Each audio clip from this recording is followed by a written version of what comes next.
Hi guys, அஸ்ஸலாமு அலைக்கும். பொங்கல் செய்யலாம் வாங்க. இப்போ ஒரு குக்கரில் 2 கப் பச்சரிசி, 1/2 கப் பாசிப்பயிறு, 2 டேபிள் ஸ்பூன் மிளகு, ஜீரகம், தேவையான அளவு உப்பு, 6 கப் வாட்டர் ஆட் பண்ணி 6 விசில் விட்டு இறக்கிக்கலாம். குக்கரில் ப்ரெஷர் நல்லா போனதும் இப்போ தாளிப்புக்கு ரெடி பண்ணிக்கலாம். ஒரு கடாயில் 2 டேபிள் ஸ்பூன் நெய் ஆட் பண்ணிக்கலாம். முந்திரி ஆட் பண்ணி நல்லா மிக்ஸ் பண்ணி விட்டுக்கலாம். காஞ்ச மிளகாய் ஆட் பண்ணிக்கலாம். ஆட் பண்ணி நல்லா மிக்ஸ் பண்ணி விட்டுக்கலாம்.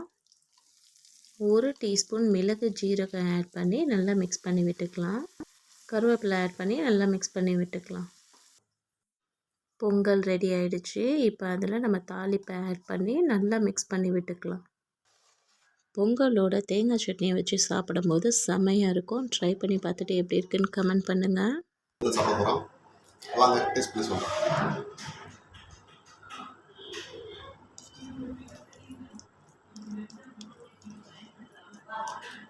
சூப்பராக இருக்குது, வேறு லெவலில் இருக்குது. அதுவும் தேங்காய் சட்னிலாம் செம்ம டேஸ்ட்டாக இருக்குது. கண்டிப்பாக வீட்டில் செஞ்சு பாருங்கள், உங்களுக்கு கண்டிப்பாக பிடிக்கும். தேங்க்ஸ் ஃபார் வாட்சிங்.